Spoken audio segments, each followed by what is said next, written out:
Welcome back to official Akhtar Rahman sir YouTube channel. एक नए video में आपका फिर से बहुत बहुत वेलकम है। 5 सितंबर को लेकर एक और वीडियो फिर से हम बना रहे हैं।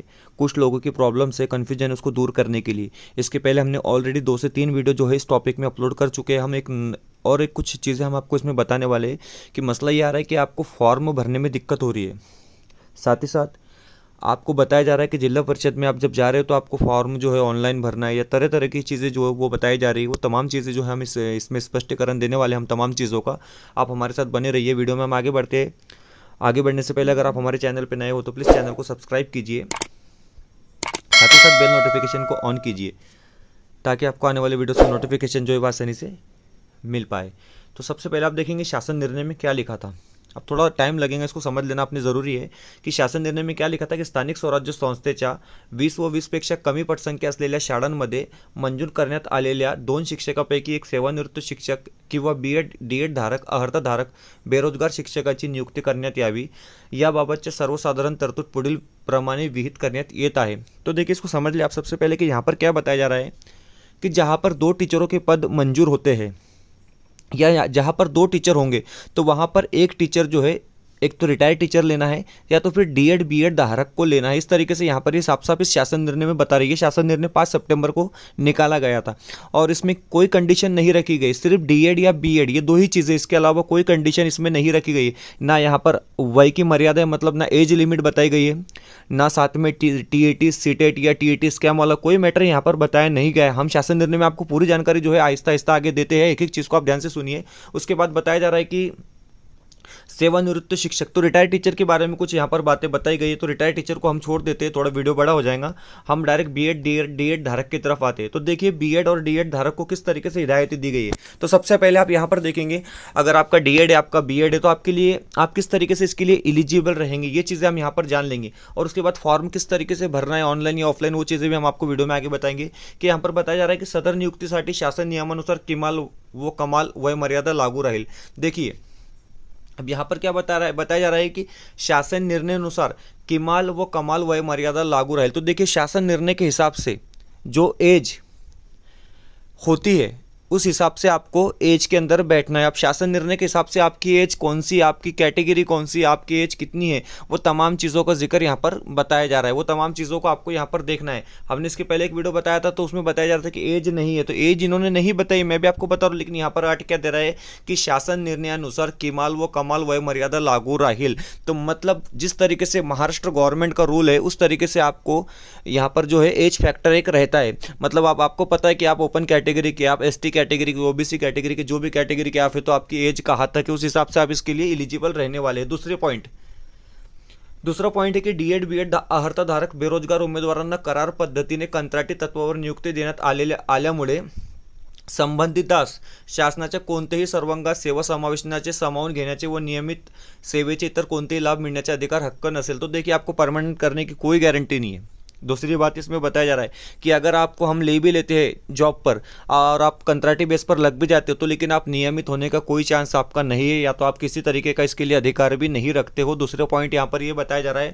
थर्ड पॉइंट में बताया जा रहा है कि सुरुवातीला नियुक्तीचा कालावधी एक का शैक्षणिक वर्षासाठी असेल, मतलब जून 2000 एग्जाम्पल के तौर पर जून 2025 से जून 2026 के लिए, इस तरीके से हम बता रहे हैं। 1 साल के लिए आपका जो है शैक्षणिक वर्ष बता रहे हैं, तो 1 साल के लिए आपका कालावधी रहेगा, आपका कार्यकाल रहेगा। परंतु त्यानंतर गुणवत्ता व योग्यतेच्या आधारावर आवश्यकतेनुसार सदर नियुक्तीची वाढीव कालावधी करता दरवर्षी नूतनीकरण करता येईल। और अगर आपके पास गुणवत्ता है, आपके पास काबिलियत है, तो आपको जो है अगले साल के लिए जिस तरीके से आपको बढ़ाया जा सकता है इस तरीके से यहाँ पर बढ़ा रहे। उसके बाद हम को वाला पॉइंट देख लेते हैं। अब कुछ यहाँ पर इनके शर्तें हैं, अटी और शर्तें हम जिसको कह सकते हैं वो यहाँ पर पढ़ लेते हैं हम। तो यहाँ पर बताया जा रहा है कि मानदान 15,000 रुपये प्रतिमाह कोणत्याही इतर लाभा व्यतिरिक्त, आपको 15,000 रुपये तनख्वाह दी जाएंगी, 15,000 रुपये आपको पेमेंट दिया जाएगा। उसके अलावा आपको कोई भी लाभ जो है वो सरकार की तरफ से नहीं मिलेगा। सेकंड पॉइंट है कि एकूण 12 रजा, मतलब ये सीएल की बात है, आप 12 छुट्टी ले सकते हैं। 12 से ज़्यादा छुट्टी अगर आपने लिए तो आपका पेमेंट कट कर दिया जाएगा। ठीक है, ये 12 छुट्टियाँ 1 साल के लिए होती है। उसके बाद थर्ड पॉइंट बताया जा रहा है कोणतेही प्रशासकीय अधिकार नसतील, और आपको कोई भी प्रशासकीय अधिकार यहाँ पर नहीं दिया जाएगा। चौथा पॉइंट बताया जा रहा है कि जिल्हा परिषदेच्या वतीने शिक्षण अधिकारी प्राथमिक यांच्याशी करारनामा स्वाक्षरीने करणे आवश्यक राहील। और आपका जो करारनामा है जिसको हम कॉन्ट्रैक्ट कहते हैं वो जिला परिषद के शिक्षण अधिकारी से करना आपको अनिवार्य रहेगा, वो भी आपके सिग्नेचर के साथ में। उसके बाद 5 नंबर को पॉइंट बताया जा रहा है, बंधन पत्र या हमी पत्र जिसको हम एफिडेविट भी कह सकते हैं, नियुक्तीच्या कालावधीत करार पद्धतीने शिक्षकीय पदाचे विहित काम पूर्ण करण्याची जबाबदारी संबंधित व्यक्तीची राहील। तो देखिए आप एक बार अगर कॉन्ट्रैक्ट ले लेते हैं तो वो जो भी काम है, जो भी शिक्षकों का जो भी काम होता है, जैसे कि रिजल्ट वगैरह बनाना, बच्चों की परीक्षा लेना, बच्चों को पढ़ाना, वो काम आपको करना ही करना है उस साल में। या आशयाचे बंधपत्र हमीपत्र घेण्यात यावे। बंधपत्र हमीपत्रामध्ये करार पद्धतीने नियुक्ती देताना शासनाने विहित केलेल्या अटी व शर्ती, विभागाने निश्चित केलेल्या अतिरिक्त अटी व शर्ती मान्य असल्याबाबतच्या, तसेच करार पद्धतीने नियुक्ती करण्यात आलेल्या व्यक्तीकडून नियमित सेवेत घेण्याबाबत अथवा इतर कोणत्याही हक्काची मागणी करण्यात येणार नाही व सक्षम प्राधिकाऱ्यांनी यांनी विशेष परिस्थितीमध्ये कोणत्याही वेळी करारनाम्यामध्ये उल्लेखित कालावधी संपण्यापूर्वी करार पद्धतीवरील सेवा समाप्त केल्यास त्यास हरकत आक्षेप राहणार नाही याची दखल उल्लेख करण्यात यावा। तो चलो ठीक है, ये इतना कुछ इंपॉर्टेंट पॉइंट नहीं, आपकी सेवा कभी भी खत्म कर सकते, तो आपका कोई हस्ताक्षर इसमें नहीं रहेगा, इस तरीके से बताया जा रहा है। आगे का पॉइंट हम पढ़ते हैं। 6 नंबर पॉइंट में बताया जा रहा है कि अध्यापनाचे तास इतर नियमित शिक्षकाप्रमाणे असतील।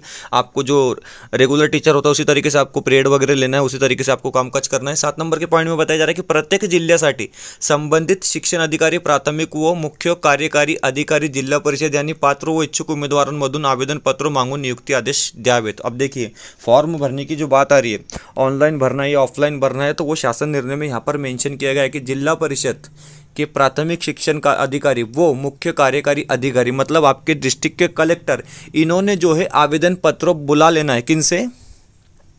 पात्रों और इच्छुक उम्मीदवारों से आवेदन पत्र यानी उनके फॉर्म जो है बुला लेना है और उसमें से ही लोगों की नियुक्ति करनी है। इस तरीके से ये बताया जा रहा है। अब मैं आपको आगे बताऊंगा कि फॉर्म किस तरीके से निकलते हैं, पहले इसको हम खत्म कर देते हैं। 8 नंबर के पॉइंट में बताया जा रहा है कि सदर प्रक्रिया संदर्भात आवश्यकता असल्यास आयुक्त शिक्षण यांनी अतिरिक्त सूचना निर्गमित करावेत। अगर इसमें उसको और कुछ बेहतर करने की जरूरत पड़ती है तो वो शिक्षण आयुक्त उसके लिए एक सूचना निर्गमित कर सकता है, ऐसा बताया जा रहा है। नियुक्तीसाठी 9 नंबर का पॉइंट, सक्षम प्राधिकारी यांना विशेष परिस्थितीसाठी कोणत्याही वेळी अशा करार पद्धतीवरील सेवा समाप्त करण्याचे अधिकार राहतील। ओके। 10 नंबर को पॉइंट बताया जा रहा है कि करार पद्धतीने नियुक्ती कराव्याच्या शिक्षक शारीरिक, मानसिक व आरोग्याच्या दृष्टीने सक्षम नसल्यास व प्रस्तावित सेवेसाठी त्यांच्याकडे आवश्यक क्षमता नसल्यास निर्देशनास आल्यास त्यांची कंत्राटी सेवा समाप्त करण्यात यावी। अगर आप अनफिट हो जाते हो, आप मेडिकल में पूरी तरीके से फिट नहीं हो, आप परेशान हो, बीमार हो, जो भी हो, तो आपकी सेवा जो है उसी वक्त समाप्त हो जाएंगी 10 नंबर के पॉइंट में। 11 नंबर का पॉइंट यहाँ पर बताया जा रहा है कि करार पद्धतीने नियुक्ती करण्यात आलेल्या व्यक्तींनी त्यांना प्राप्त होणाऱ्या कागदपत्रे, माहिती व इतर सामग्रीबाबत गोपनीयता पाळणे आवश्यक राहील। थोड़ा सा ये इंपॉर्टेंट पॉइंट है कि स्कूल के जो भी डॉक्यूमेंट्स है, स्कूल के जो भी कागज़ पत्र है, स्कूल की जो भी चीज़ें होती है, आपको उसको कॉन्फिडेंशियल रखनी है, आपको उसको गोपनीय रखना है। एक जिस तरीके से एक रेगुलर टीचर जो है अपनी स्कूल का ख्याल रखता है, यहाँ पर इस तरीके से बताया जा रहा है। उसके बाद 12 नंबर का पॉइंट हम पढ़ लेते हैं। अब 12 नंबर का पॉइंट क्या है, देखिए 12 नंबर के पॉइंट में बताया जा रहा है कि करार पद्धतीने नियुक्ती करण्यात आलेल्या व्यक्तींना त्यांच्यावर सोपवलेली कामकाज निश्चित केलेल्या कालावधीत पूर्ण करणे आवश्यक राहील। त्यांच्या कामकाजाबाबत नियुक्तीसाठी सक्षम असलेले प्राधिकारी वेळोवेळी आढावा घेऊन कामाचे मूल्यमापन करतील।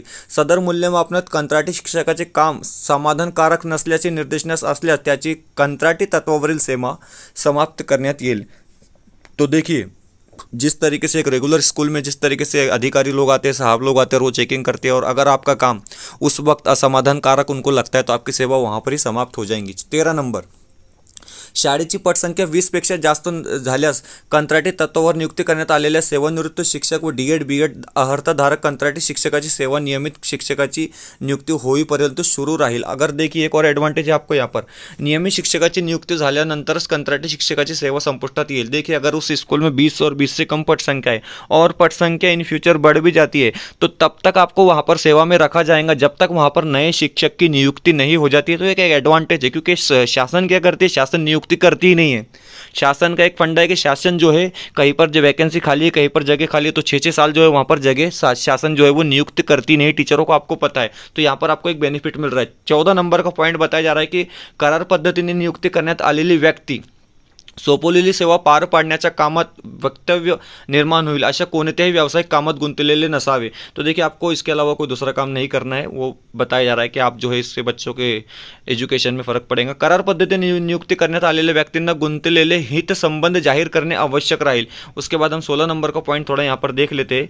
16 नंबर के पॉइंट में बताया जा रहा है और 3-4 पॉइंट रहेगा हमारे पास। इसके बाद एक और पीडीएफ बतानी हमको बुलढाणा जिले की।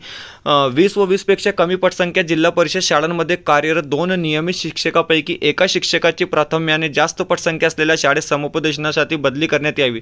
यामध्ये दोन्ही नियमित शिक्षकाची इच्छुकता घेण्यात यावी। जर दोन्ही शिक्षक बदलीने जाण्यास इच्छुक असतील तर सेवाज्येष्ठता शिक्षकास प्राधान्य देण्यात यावे। तसेच दोन्ही नियमित शिक्षक बदलीने जाण्यास इच्छुक नसल्यास सेवक कनिष्ठ शिक्षकाची बदली करण्यात यावी।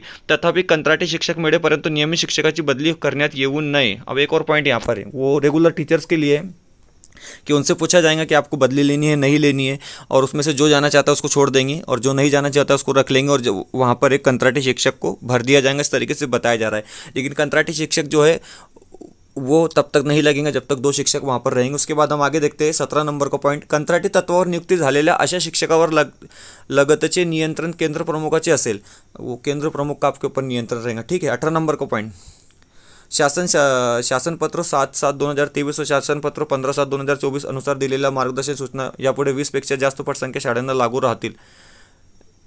तसेच या नियमानुसार देण्यात येणारा मानधन सदर शासन निर्णयाच्या दिनांकापासून 15,000 एवढे राहील। आपको 15,000 रुपये पेमेंट दिया जाएगा। 19 और 20 नंबर के पॉइंट जो एक लाइन में दिए गए उसको भी हम पढ़ लेते हैं। सदर बाबीवर होणारा खर्च मंजूर अनुदानातून भागवण्यात येईल। सदर शासन निर्णयातील तरतुदी केवळ स्थानिक स्वराज्य संस्थाच्या शाळांना लागू राहील। अब स्थानिक स्वराज्य संस्था के स्कूल कितने क्या है मैंने बता दिया आपको। जिला परिषद, नगरपालिका, महानगरपालिका, ये तमाम स्कूल जो होते हैं वो स्थानिक स्वराज्य संस्था के होते हैं, जिसको आप गवर्नमेंट के स्कूल भी समझते हैं। संस्था के स्कूल आपको पता है कि बिल्कुल अलग हो जाते हैं। उसके बाद एक और पीडीएफ दिखा देते हैं हम आपको। अब आपको बताया जाएगा कि यहाँ पर जो है मैं आपको बताऊंगा कि किस तरीके से आपको फॉर्म भरना है। ठीक है। अब देखिए फॉर्म भरने की प्रोसेस क्या है। आप फॉर्म भरने की जो प्रोसेस है वो किस तरीके से रहने वाली। सबसे पहले आप देख रहे हैं यहाँ पर जिला परिषद बुल्ढाना। वीडियो अगर बेहतर लग रही है तो प्लीज़ वीडियो को लाइक कीजिए, चैनल पे नए हो तो प्लीज़ चैनल को सब्सक्राइब कीजिए। इस वीडियो में थोड़ा ज़्यादा टाइम लग रहा है हमको पता है, लेकिन यहाँ पर चीज़ें आपको समझानी ज़रूरी है। मैंने 3 से 4 वीडियो ऑलरेडी बना दिया, लेकिन लोगों को समझ में नहीं आ रहा है, तो वही चीज़ें मैं आपको समझा रहा हूँ।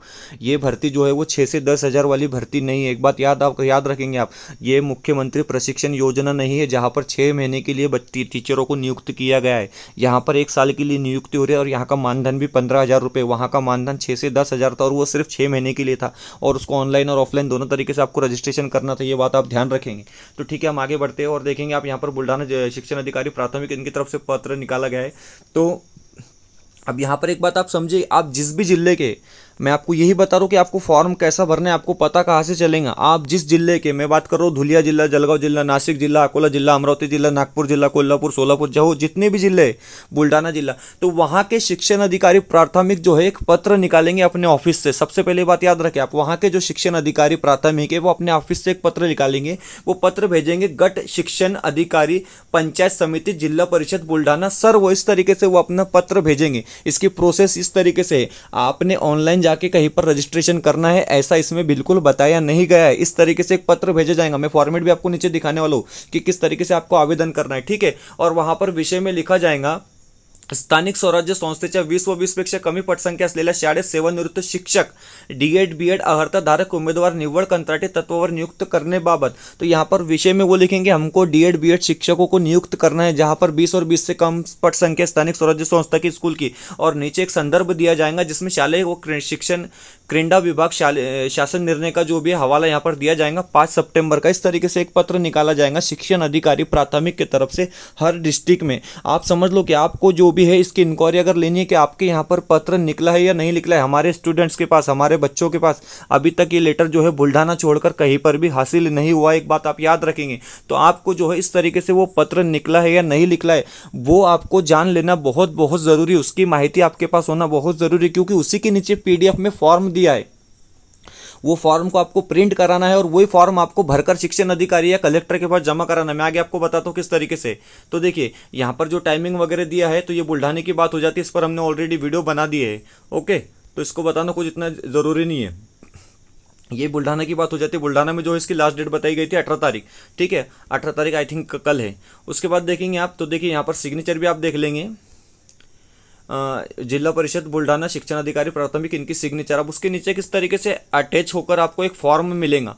इस तरीके से आपको एक फॉर्म दिया जाएगा। वो फॉर्म आपको फिल करना है और वो फॉर्म आपको फिल कर इस एड्रेस पे भेज देना है। प्रति मुख्य कार्यकारी अधिकारी जिला परिषद बुल्ढाना, सिर्फ जिला परिषद बुल्ढाना यहाँ से कट हो जाएगा।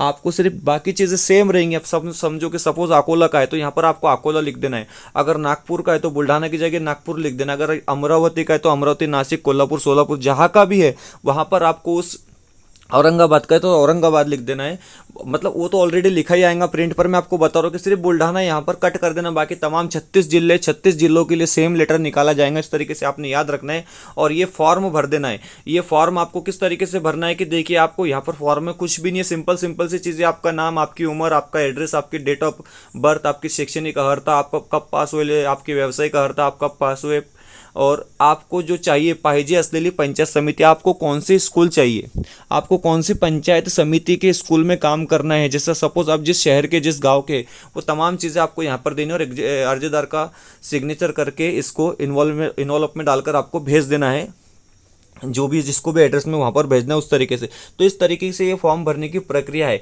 आप बताइए कि यहाँ पर ऑनलाइन का जिक्र कहीं पर भी नहीं हुआ। मैंने आपको शासन निर्णय भी पूरा का पूरा पढ़कर दिखाया, साथ ही साथ मैंने आपको ये फॉर्म की PDF भी पूरी की पूरी शिक्षण अधिकारी की दिखाई इतने बड़े वीडियोज़ में। तमाम चीज़ों में यहाँ पर ऑनलाइन का जिक्र कहीं पर भी नहीं है। रोजगार महास्वयं .gov.in जो ये वेबसाइट पर आपको लॉगिन करना था, वो प्रशिक्षण था 6 महीने के लिए, वो भर्ती लगभग हो चुकी है, कहीं पर बाकी होंगे तो मुझे पता नहीं। उसका मानधन 10,000 रुपये D.Ed B.Ed टीचर्स को दिया जा रहा है। आई थिंक B.Ed टीचर को 10,000 और D.Ed टीचर को 8,000 दिया जा रहा है। इसका मानधन 15,000 रुपये है। इसका मानधन मैं आपको बता दूं कि 15,000 रुपये, और ऑनलाइन इसके बारे में ऑनलाइन कुछ भी बताया नहीं गया है। मैं शासन निर्णय पढ़कर आपको जैसा का वैसा ट्रांसलेशन कर रहा हूँ, तर्जुमा कर रहा हूँ, इसका अनुवाद कर रहा हूँ। उसके बाद नहीं पता, क्योंकि कुछ बच्चे औरंगाबाद जिला परिषद में गए तो उनको वहां से बताया गया कि आप ऑनलाइन रजिस्ट्रेशन कर दीजिए, तो ये गलत बात है। जिला परिषद वाले अगर आपकी दिशा भूल कर रहे हैं तो ये गलत है। आपको इंक्वायरी निकालनी है, आप जाकर जिला परिषद से इंक्वायरी निकाल सकते हैं कि कंत्राटी शिक्षक भर्ती जो है, जिसका मानधन 15,000 रुपये, वो पत्र निकाला गया है या नहीं निकाला गया है। या फिर आप जाके आपके गट शिक्षण अधिकारी, ये हर तालुके में होता है, जिसको हम गट शिक्षण अधिकारी कहते हैं, मराठी का वर्ड, तो आप जाकर वहां पर जो है उनसे मिलिए और उनसे पूछिए कि आप कंत्राटी शिक्षक भर्ती जिसका मानधन 15,000 रुपये में, 15,000 इसलिए बार बार बोल रहा हूँ कि दोनों में फ़र्क है, वो पत्र निकाला गया है या हमको फॉर्म भरना है, हमको फॉर्म भरने के लिए आप फॉर्म दीजिए, प्रिंट दीजिए। इस तरीके से आप उनको बोल सकते हैं। अब उम्मीद है आपको एक एक क्वेश्चन जो है आपका, उसका जवाब आपको मिल गया है और तमाम हमने जो बताई चीज़ें आपको वो समझ में आ गई है। अगर फिर भी कोई दिक्कत होती है तो हम आपके लिए अवेलेबल है 24/7। आप हमें कमेंट या मैसेज करके जो है पूछ सकते हैं। मिलते हैं नए वीडियो में किसी बेहतर अपडेट के साथ।